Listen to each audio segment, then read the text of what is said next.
Hello. तर माणूस म्हणतं या मोठं धाट हाया, वयस्कर हाया, पण मी आज तुम्हाला असा अनुभव करून देणार आहे माझ्या स्वतःचा.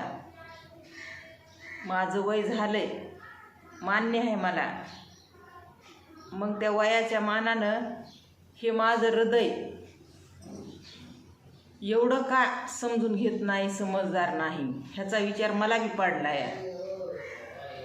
जर तुमची इच्छा असली तर तुम्ही मला सांगा कमेंट करून, बरं का. पण झालंय कसं, रात्री बघा मस्त मटण बिटन घेऊन आला नवरा माझा. मी बी थाटामाटात बनविलं जेवण, भाकरी बनविल्या, भाजी बनविली, भात बनविला, आणि व्हिडिओ बी काढले मी का स्वयंपाक करता करता. पण माझं पोरगं जे आहे का ते 11 वाजता वाट बघितली, आलंच नाही. मग फोन लावायला आम्ही सगळेच लावायला फोन.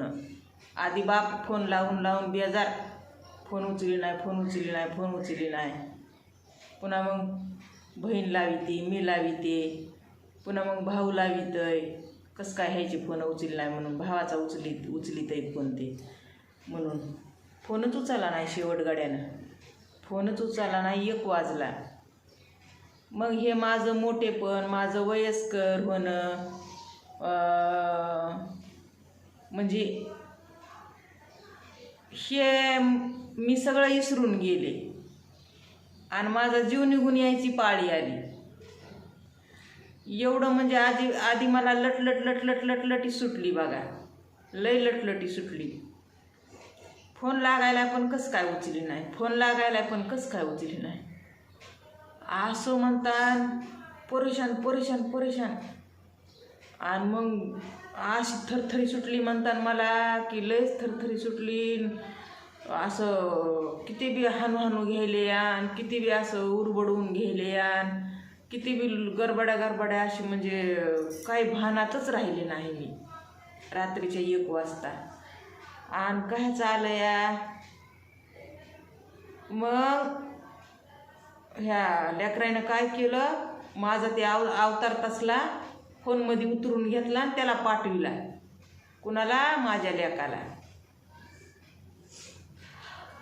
आणि मग त्यानं जवाब दिला. मग विचार करायसारखी गोष्ट आहे. फोन लागतोय, उचलीत नाही. मग हे लेक बाहेर कुठं आहे, कसा आहे, काय करायलाय, चांगला आहे का नाही. चांगला आहे तर मग फोन एक फोन उचलून आई मी हाय इथं असं का म्हणला नाही. काय वाटतंय तुम्हाला? मग संध्याकाळी 2 वाजता ते माझा अवतार त्याला पाठविलेला त्यानं बघितला आणि मग कॉल केला पोराला माझ्या दुसऱ्या,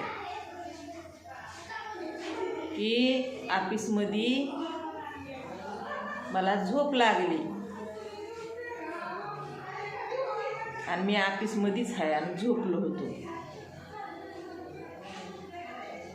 जेवच नाही आला.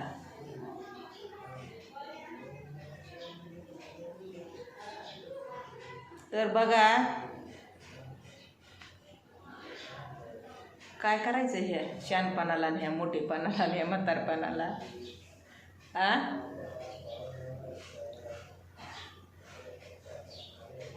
मग सकाळी आलं ते पोरगं,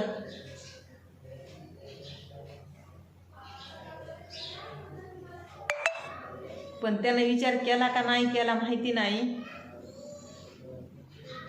पण लहान पोरगं आणि पोरगी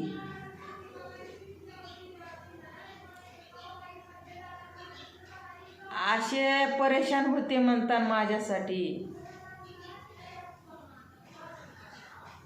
की त्याला फोन त्यानं जेव्हा केला उचलला तेव्हा त्याला बारकं पोरगं बोलतंय, माईचा जीव गेल्यानंतर येतोस का काय तू. डायरेक्ट सुटता सवाल. मायचा जीव गेल्यानंतर येतोस का काय तू? लहान मोठ्याला म्हणायले.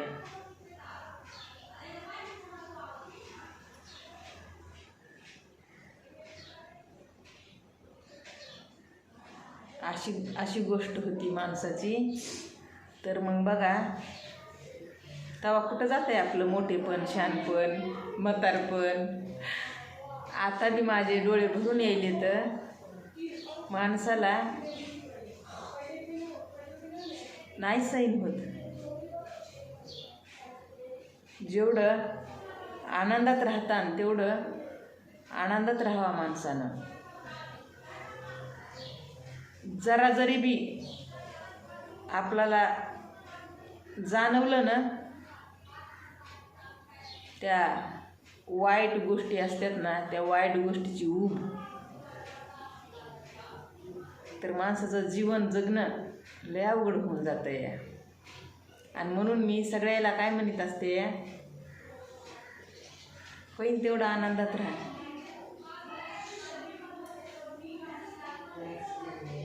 का म्हणत असन?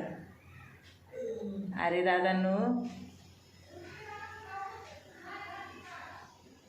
असं झटक्याला एकाएकी मायबाप मेल्याचं दुःख सहन नाही करू शकले मी. त्याच्या अगोदर हे मरणं माझ्या घरामध्ये कधी बघितलंच नव्हतं मी असं. म्हणजे हे लय गोष्टी अवघड आहेत. हे दुःख मी बघितलं नव्हतं, कधीच दुःख बघितलं नव्हतं. एकाएकी मायबाप गेले आणि ते दुःख सहन नाही झालं. आणि त्याच्यातून कशी बाहेर पडले, कसं मला काढलंय बाहेर. आणि बाहेर काढण्याच्या नादामध्येच मला ही सोशल मीडिया माझ्या आयुष्यात आणून टेकविली.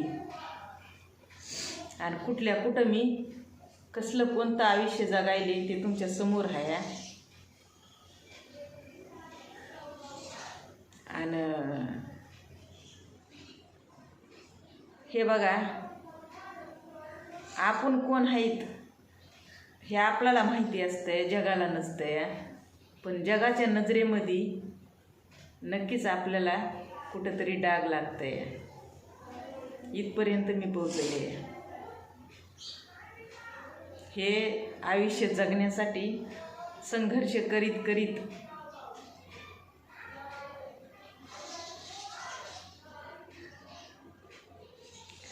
तुम्हाला खरं वाटणार नाही,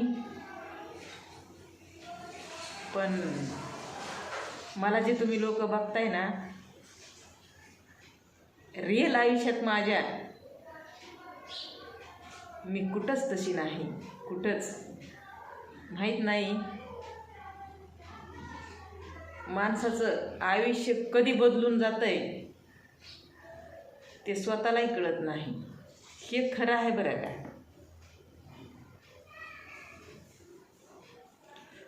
झोपली पुन्हा लेक आल्यावर माझा घरी. रात्र उजडून काढली, रात्र झोप नाही, काय नाही. डोळ्याला असं कसं वेगळंच व्हायले. आता लय सनेताप करून घेतला. लय मला सैनच झालं नाही. असं थडथड उडत होते. असं रडू तसलं नवस जीवाचा सत्यनाश ते माझ्या लेकरायला सहन झाला नाही. बघा मग एवढा सत्यनाश झाला. माझ्या मनात का अशा भावना आल्या तुम्ही समजून घ्या. दुःख बघणारा माणूस म्हणजे एवढा हळवा असतंय ना, त्याच्यासारखं माणूस हळवं कुणी नसतंय. पण जगाला काय घेणं देणं आहे का नाही त्याची जाणीव झाली कुठंतरी मला बी. आणि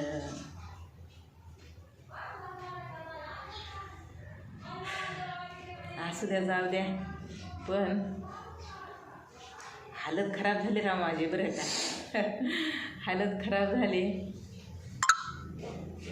काय सांगू तुम्हाला. शनिवारी बाजारात गेले होते ना, तर तिथं असा नुसता ड्रेस असा बघितला होता मी आणि बघितला आणि विचारलं केवढ्याला आहे ती, तर ते 600 रुपये म्हणू लागलं. त्याच्यानं मी नुसतं ऐकलं, बघितलं, विचारलं, चौकशी केली म्हणा. चौकशी केली ना आपलं आपलं निघून पुढं निघाले मी. तर महागाल्या महागच लेकीनं आणि बापानं ते पैसे बी दिले आणि ड्रेस बी घेतला. असं झालं. तर मग ते आज मला तुमच्यासमोर घालून यायचं होतं बरं का, एकदम मजेदार मस्त.